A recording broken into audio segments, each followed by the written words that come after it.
Let's Cover That podcast is brought to you by CM&F Group, professional liability services for over 200 healthcare professions. Visit our website at cmfgroup.com/podcast for more info. Hey everybody, another episode of Let's Cover That with Will Sullivan and my co-host. Antonina Agruza. And today we have with us Ryan Eder, founder and CEO at IncludeHealth. Ryan, we're so thrilled to have you on the podcast today. Thanks for joining us. Likewise. Thanks for having me. So Ryan, tell us about how you entered the healthcare industry. Sure. It's interesting a little bit because my background's in design, product design. So prior to Include, I designed golf clubs for Nike and TaylorMade and medical equipment for Ethicon and Stryker. And technically Include started as my senior thesis in design school back in 2006. But it started through the lens of accessibility and saw a guy in a wheelchair actually struggle while exercising. So my thesis was an accessible piece of fitness equipment, and ended up winning some international design awards that got a lot of eyes on it and created an opportunity to push it further. Over the years, it evolved into a smart digital functional trainer that we put in clinics. We launched it in 2018, and it was kind of think of maybe tonal, if you will, but clinical grade. And we installed it in clinics, and it would enable therapists to create digital plans, send them to machine, guide patients through, collect the data on their performance, bring it back. But then we ended up doing a partnership with Cincinnati Children's in collaboration with the Air Force that got us into computer vision. And when COVID hit, it really shifted our entire business, where we shut down the machine side. And when originally we got into computer vision trying to get beyond machines, COVID made it clear we needed to go beyond the clinic. And really that evolution is what brought us to what our platform is today. Yeah, so why don't you give us, Ryan, a quick overview of, IncludeHealth and, kind of what you guys are doing. And Sure. Yeah. Sure. Yeah. So we digitize physical therapy. We do it through computer vision. And, we partner with existing musculoskeletal providers. So health systems, physical therapy networks, orthopedic practices. We also do work with the government, both the VA and the Air Force. And really our focus is extending care beyond the clinic and doing it in hybrid models. And so that blend of on-site and remote based on what's right for that patient. And so our entire platform is web-based. So it runs on laptops, tablets, phones. And essentially the therapist creates a digital plan, it emails it and texts it to the patient. They pull it up on their own device. It essentially just opens up a smart website, turns on their front-facing camera, and is going to guide them through their physical therapy program in real time with real-time feedback while we're quantifying their performance. We're tracking their range of motion, their motion quality, and then we're sending all that back to the PT instantaneously. So that really just lets us think about new ways of hybrid care, whether that's under fee-for-service or value-based models. Yeah, that's incredible, especially just, in the environment that we're in through COVID, but, especially for physical therapy specifically, who are, really tightening up the belt, trying to find ways to meaningfully diversify and garner more revenue, but also bring quality of care to their patients. How does does this make an impact for a physical therapy clinic that you see, being able to do that? And what does it do for the future frontier for them? Sure. I think there's a couple ways of looking at it. One of them just from a clinical perspective. All the studies show essentially the more physical therapy you get, the better off you are. But practically speaking, the max you're going to show up into a clinic is twice a week, right? And so you have limited access to that physical therapy. Through our platform, we're able to really extend that physical therapist connection to that patient into their home, where they can access that care anytime, anywhere, on any device. And it's much different than, the printouts on a piece of paper and, hey, do these exercises at home. It's okay, look, I'm going to be able to guide you through your squats, track your range of motion. If you don't go beyond 60 degrees, we're not going to count it, kind of deal, right? Give you real-time feedback. And so it really strengthens that connection between the patient and the clinician. And that really just drives outcomes, drives accountability. And so that's fantastic from a clinical standpoint. And then you also, of course, have to have it make sense economically. And so it's been pretty interesting to where under fee-for-service models in 22 is when remote therapeutic monitoring first debuted. and finally being able to have these therapists get reimbursed for remotely monitoring those patients in between visits.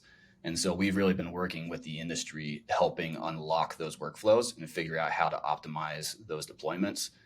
And then, the continued rise of value-based care and being able to manage the costs, the musculoskeletal costs of populations, really with a hybrid model and doing it as effective as possible. So we've partnered with a few different providers that have won those contracts and being able to manage the cost of these lives through a blend of their on-site care and through our tech.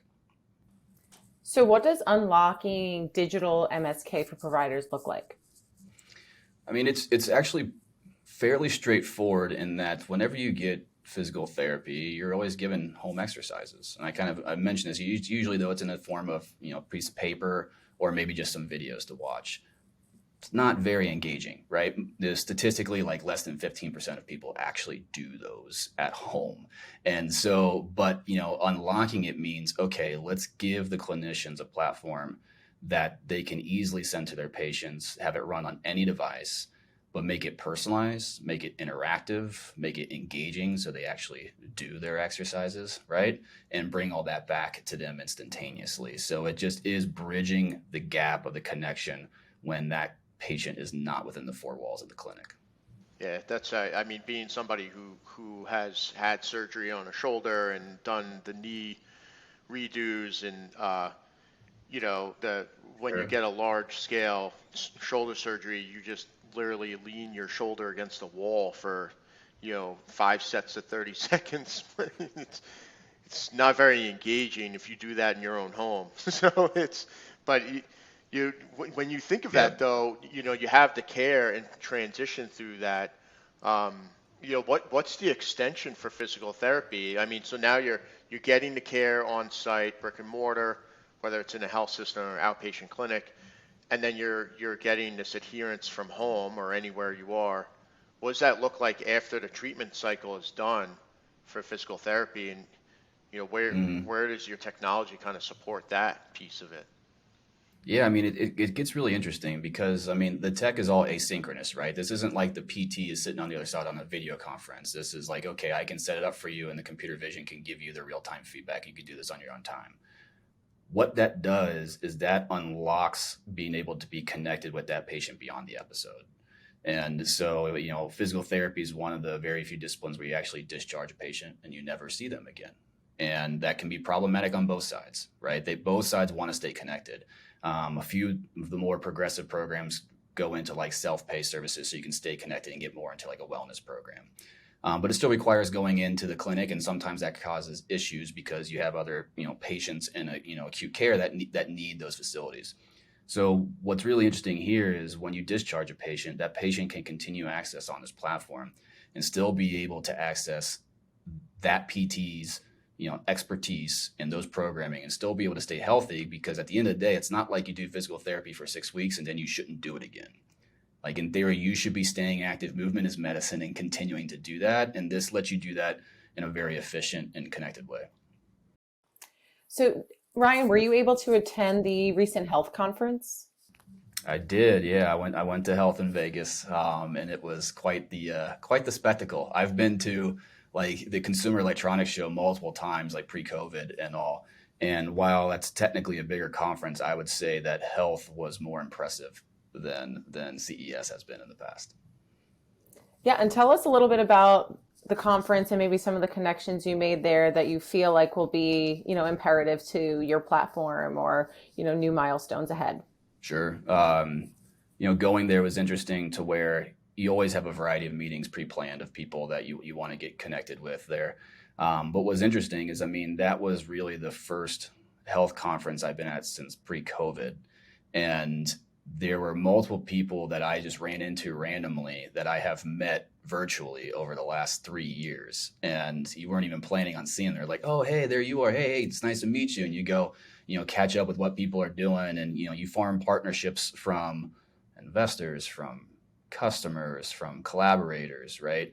And you're really also just able to kind of galvanize those relationships that you've only seen through a screen for so many years. So it was really great to do that. And I think it was also really interesting to see the split of, everyone feels that healthcare is going through its renaissance, and there's a lot of opportunity to drive efficiencies and access to care.